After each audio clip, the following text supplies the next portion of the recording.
Hello, मैं हूं अव्वल। जब मैं स्कूल में था तो एक दिन सुबह मेरी स्कूल यूनिफॉर्म सूखी ही नहीं थी। उस दिन मुझे नॉर्मल कपड़े पहन के स्कूल जाना पड़ा। जाने से पहले मेरी मम्मी ने स्कूल डायरी में इंग्लिश में लिख के दिया कि ये कारण है कि अव्वल आज यूनिफॉर्म में नहीं आ सका, सो इसे क्लास में बैठने दो। इसे क्लास में बैठने दो। Allow him to sit in the class.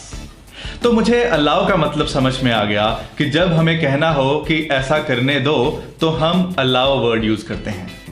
उसी दिन शाम को मैं अपना होमवर्क करने के बाद घर के सामने वाले पार्क में क्रिकेट खेलने गया।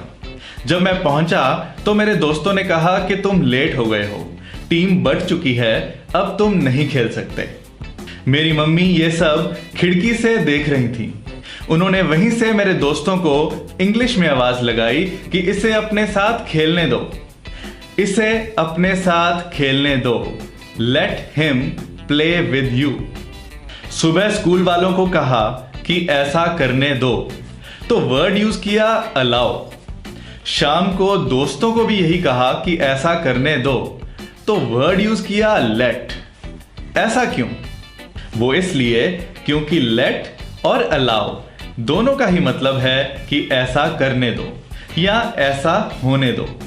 मतलब कि किसी काम को करने की अनुमति या इजाजत देते या लेते हुए हम इनमें से कोई भी एक वर्ड यूज कर सकते हैं।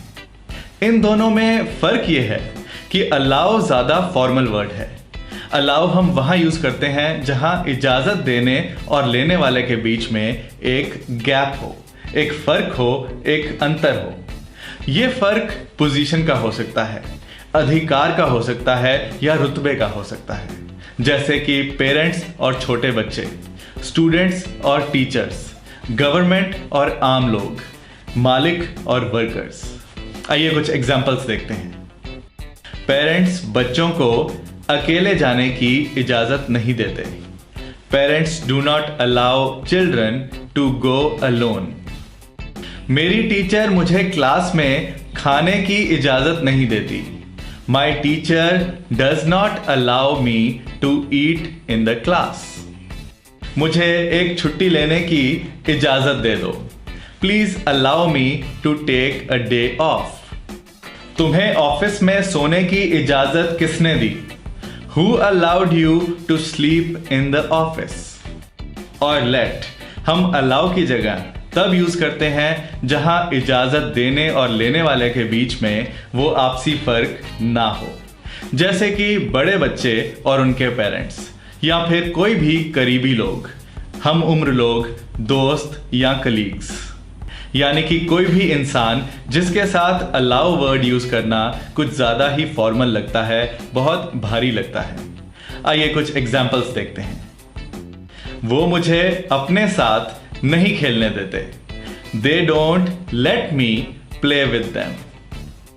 वो किसी को भी अपने करीब नहीं आने देती। She does not let anyone come close to her. मैं उसे अपना लैपटॉप यूज करने देता हूं। I let him use my laptop. यहां पे I था तो let आया। अगर he, she, it, this, that होता तो let's आता। आइए इसी एग्जाम्पल के साथ let का पास्ट, प्रेजेंट और फ्यूचर में इस्तेमाल भी समझ लेते हैं। मैं उसे अपना लैपटॉप यूज करने दे रहा हूं।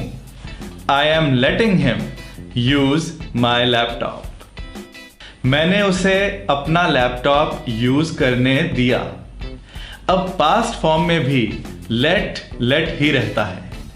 I let him use my laptop. मैं उसे अपना लैपटॉप यूज करने दूंगा। I will let him use my laptop. कई बार हम जानबूझ के let की जगह allow यूज करते हैं, जिससे कि बात में सीरियसनेस आ जाए।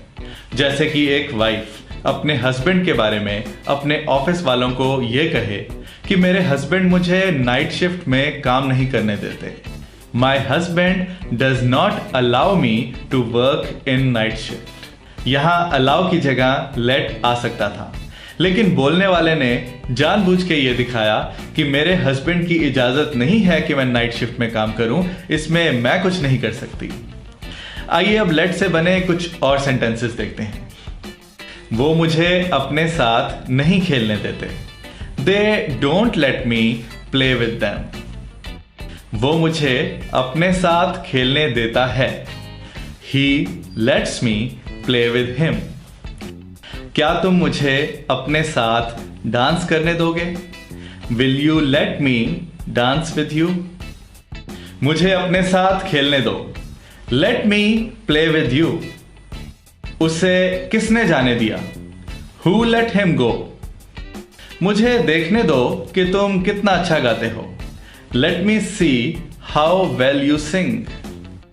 मुझे सोचने दो कि अब क्या करना है। Let me think what to do now.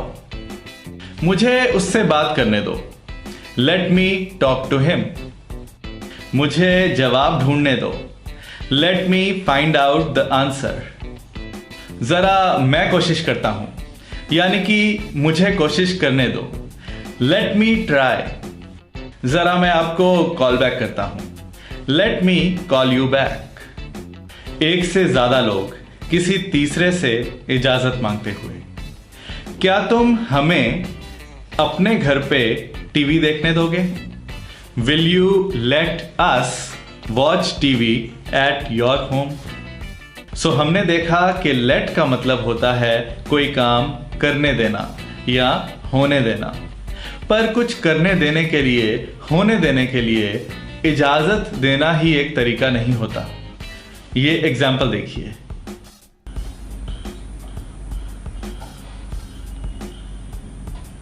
Kung Pao O'Malley, ratoncito le gusta danza cuando estudio en la escuela. Pajarita se cude botín. भाई म्यूजिक बंद करो और मुझे पढ़ाई करने दो। इस सीन में ये लड़का अपने भाई को कहता है कि मुझे पढ़ने दो। तो क्या वो अपने भाई से पढ़ने की इजाजत मांग रहा है? नहीं, उसका मतलब है कि मुझे पढ़ने दो, डिस्टर्ब मत करो। ऐसे ही फिल्मों में जब विलेन लड़की को घेर लेता है तो वो उसे कहती है कि मुझे जाने दो।